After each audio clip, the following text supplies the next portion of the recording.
Aw yeah, another review. Can't wait to see what I get to review today. Just did Lego Mario. Maybe next I'll get to do some Ninjago. Maybe some Monkey Kid. Maybe some Hero Factory. Who knows? Something old, something new, something that's catered to me. Let's go!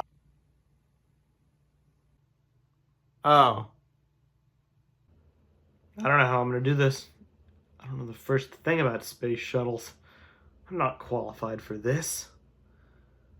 Wait, I have a friend who could maybe help. She knows a lot about mechas, aircraft. Maybe that includes spacecraft. I need to call her. Let's see. Gundam lady, Gundam lady, Gundam lady. Here we go. Let's see if she's around. Come on, GL. Come on. You should pick up. Come on. Oh, hey, Meso, what's up? Hi. Okay, GL. I'm about to review the Space Shuttle Discovery. I'm gonna go live any second now. I don't know the first thing about space shuttles. You do. You like planes. You like space shuttles. See? Please help me. Give me like a fact or something that I could use. Please. All right. Space Shuttle Discovery? Yes. What an iconic queen of an orbiter. Yes. The most important thing you have to know about this space shuttle Yes. is that it has 27 years of service. It flew 149 million miles. It orbited the Earth over 5,000 times. It flew more flights than any other orbiter in the NASA program, which is probably why she's so freaking dirty compared to the rest of them. Had 39 total space missions, spent an entire 365 days in space, which is long and short if you think about how fast commercial airliners and much they're flown every single day. It performed STS-96, which was the first space shuttle mission to dock into the International Space Station. It launched the Hubble telescope, which gives it the iconic orbiter vibes.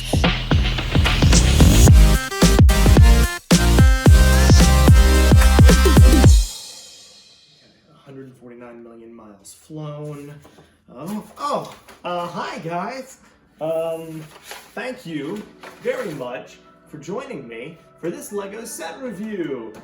Today we're going to be reviewing set number 10283, Space Shuttle Discovery. I'm very much prepared. Yes, very much prepared. The set retails for $199.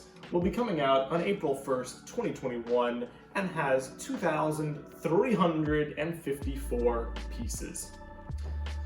So yeah, full disclosure, I'm not a space shuttle expert. I know very little. So me reviewing this set, I was initially caught very off guard by the sheer technical complexity of this model. How am I supposed to talk about something I don't really know much about? Well, I did a lot of research. And if anything, the number one thing I would say for this set is it is a very excellent model for those who are looking to learn more about space exploration, NASA programs, space shuttles. Like, I was actually very motivated when I got this set and I saw all the wonderful things it could do and the cool intricacies of its build to dig deep and learn more. So in a way, the set acted as a catalyst for my own education, which is a cool thing for a LEGO model to do. As far as the design itself, the set is fantastic. It has so many different features and functions and interesting design elements, which we're going to talk about. So without further ado, let's get into it. The only other thing I'll say is thank you very much to the LEGO group for providing this set for review. So without further ado, let's go.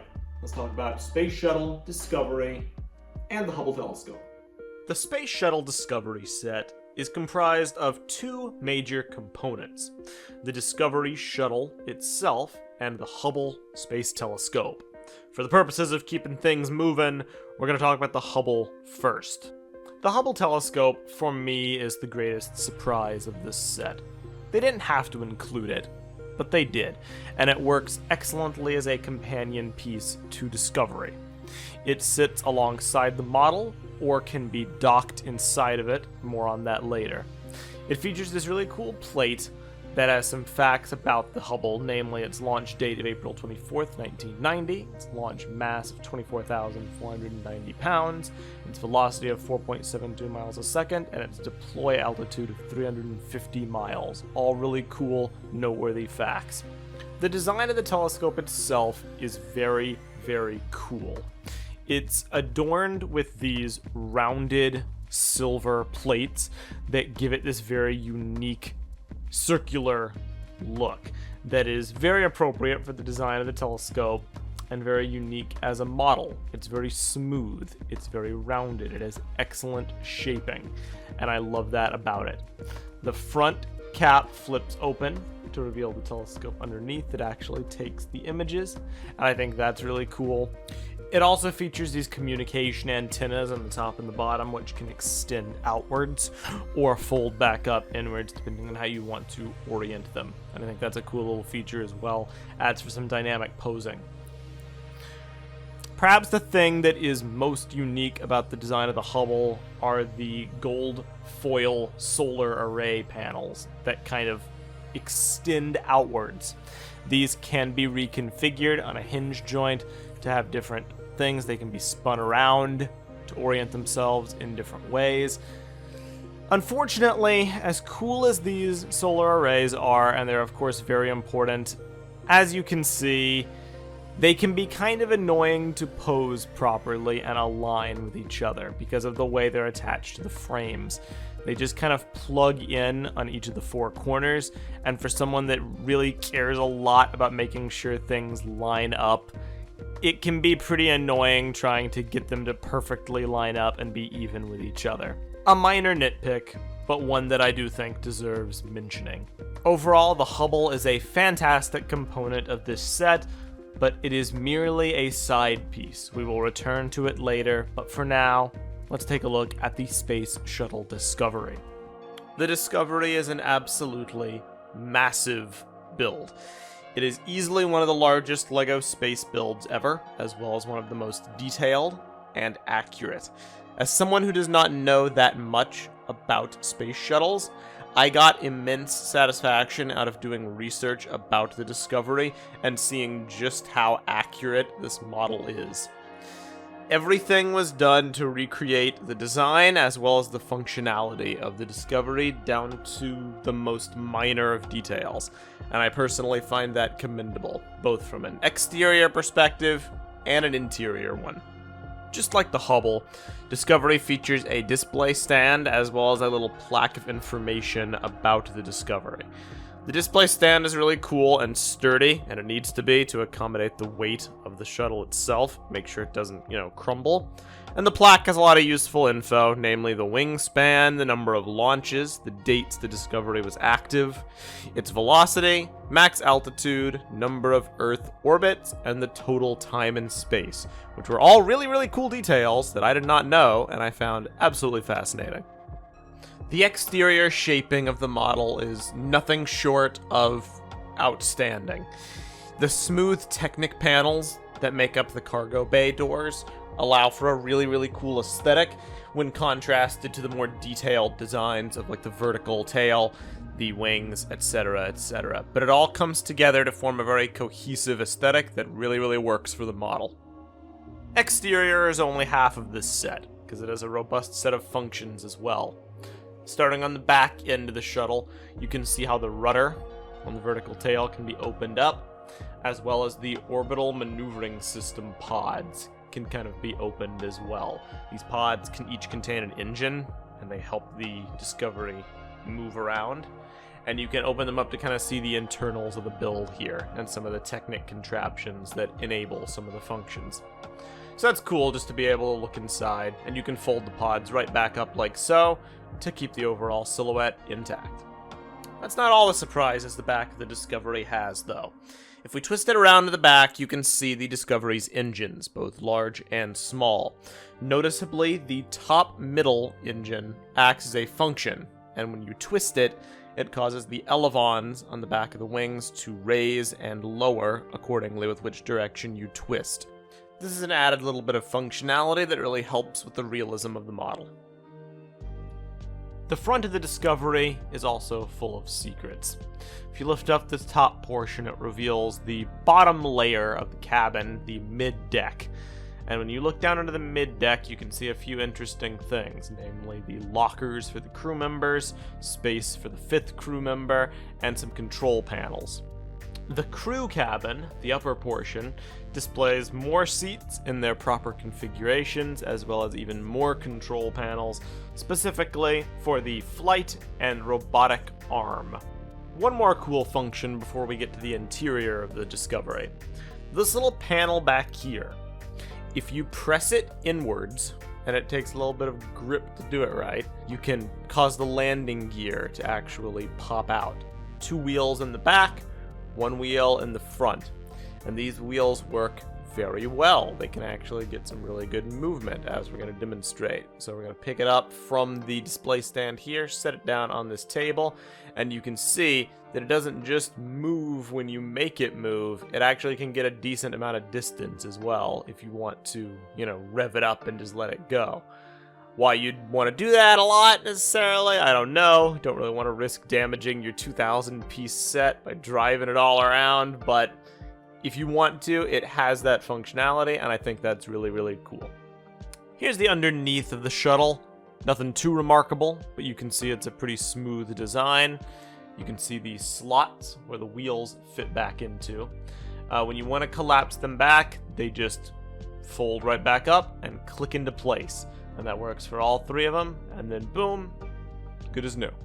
Now we get to the fun part. Cargo bay doors. So as you can see, these big Technic panels make up the 2 doors, which can be opened like so, to reveal the chrome silver cooling radiators on the inside. And yes, those are stickers that had to be applied inside of a curved Technic piece, and yes, they are a pain to apply. But the inside cargo bay is really cool. You can see a bunch of cameras, you can see a bunch of communication satellites, you can see the radiators themselves, which somehow I was able to get applied relatively evenly. I still don't know how. And lastly, the arm, which you can see in its folded up and connected position. The RMS arm's main use is to grapple and release the Hubble telescope out into space so it can complete its mission. And we're going to show how to actually attach the Hubble to the Discovery for just this purpose. Included is this little support beam, which you use to actually support the weight of the Hubble on the inside. When you fully extend the arm upwards, you'll see the perfect slot to kind of slide in this support beam, like so. Then you take the Hubble telescope itself, and you remove this one panel here, which slides nicely out to reveal a connecting stud on the inside. You're then able to take the Hubble, lower it down onto the support beam, click it into place, like so, voila, and then use the arm to lower down and then connect onto these added Exoforce arms that you plug into the Hubble. And voila! Now the Hubble is docked, can be carried along by the Discovery, and displayed like so, if you so choose. I think this is a really cool alternate display method, and it kind of ties into the history, purpose, and mission of the Discovery, which I think is absolutely fantastic. And yes, you can still lower the telescope portion like so, and that's really cool. Those are basically all the major features of the Space Shuttle Discovery and the Hubble Space Telescope. So we've talked about aesthetics, we've talked about the features, the functionalities, the combinations. Let's bring it all back together and talk about the set overall. Is it worth your money? What's the intended audience? Let's find out. So that's basically all of the features and the cool design elements talked about in detail. So what do I think? Well, in case it isn't obvious, I love this set. I love it to death. Not only because it sparked my interest in something I prior didn't have too much knowledge about, but also just as a model. I mean, this thing is massive. It's absolutely gargantuan, clocking in at over 2,000 pieces. The amount of cool design techniques, the shaping of the nose, the wings, the vertical tail, the cool features like the rudder, the movable engine. It's so awesome. My favorite part, personally, and the thing I think is both the set's greatest blessing and its greatest curse, would have to be the cargo bay doors. Opening up to reveal the interior of this shuttle, I think, is a very cool feature. They did not have to do this. Just knock down the support beam, great. They did not have to do this in this level of detail, but I really appreciate that they did. The ability to dock the Hubble telescope in here, the RMS arm, The cooling radiators, they all look wonderful, and they give the set an added level of depth past just a display. Not to say it's a play set, it's definitely still geared for adult collectors, but it's more the ability to display it in multiple different ways to represent the various stages of the Discovery. You know, from the orbiter itself to when it comes time to launch the Hubble to complete its mission. It portrays a level of authenticity that I really appreciate in the model. However, I would say the biggest con by far is the amount of stickers. If you do not like stickers, I don't know if I can fully recommend this set to you. Maybe in terms of appreciating its overall design language, because say you just elect to ignore all these stickers, you can just close it up and pretend, it doesn't have them. But I would imagine if you're looking to get this set, you're a collector who values the authenticity of a model like this, so you're gonna want to apply them. And unfortunately, they are a bit of a pain to apply. Never before in any set have I had as much irritation, I guess you could say, with needing to apply these stickers because they're attached to the inside of the rounded Technic panels. And there's so many of them. Like on either side alone, you have 12 accumulating and 24 total, not counting the rest of the stickers which have to be applied on the model, but making sure they were all even it was such a chore to do. In the end, it is able to be done. I would heavily recommend using the brick separator method of applying the stickers. If you don't know what that is, you take the brick separator, you put the sticker onto the very end, and you kind of ease the sticker onto the place you're applying it to using the brick separator. That is the best way to do it. When I tried to apply them normally, I just gave myself a headache and I almost messed up a few beyond repair. So using the brick separator, I was able to do it, I was able to get it done, and I do not think it breaks the set for me. But if you're someone who really hates stickers, it might be a bit of a sore spot for you. Past that, I'd say the only other con comes from the solar arrays on the Hubble Space Telescope. As I mentioned, it can be very annoying trying to get them lined up with each other because constantly you can always see it's a little bit uneven. It dips just a little bit, the curvatures, the folding of the foil. For those of you who don't care about minor details like that, it shouldn't bug you too bad. Certainly not enough to detract from all the positive elements of the model. But for me, I am kind of bugged by small details like that, and I need to make sure I get things properly aligned. And this set is a headache. Overall though, do I recommend this set or who do I recommend it to? Wholeheartedly, yes. It is worth the purchase, it's worth the money in terms of the design language and the overall price per part. I feel like it is a good value. As far as who is this set catered towards, I honestly don't know.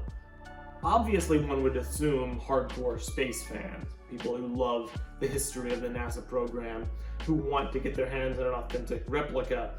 But I think it might actually have appeal to those outside of it. I mean, I know nothing. I was a space shuttle novice before I made this video, but I still got a lot of enjoyment out of building it.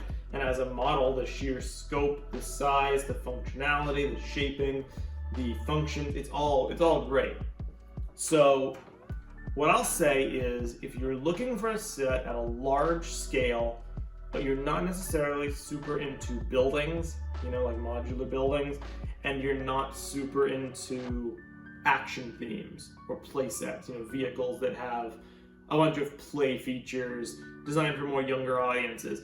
This set kind of nestles that gray area in between, where it's a vehicle, but it's not like a Star Wars vehicle where they've released the same thing like 8 different times. This set's only been released once. It's got a unique design language.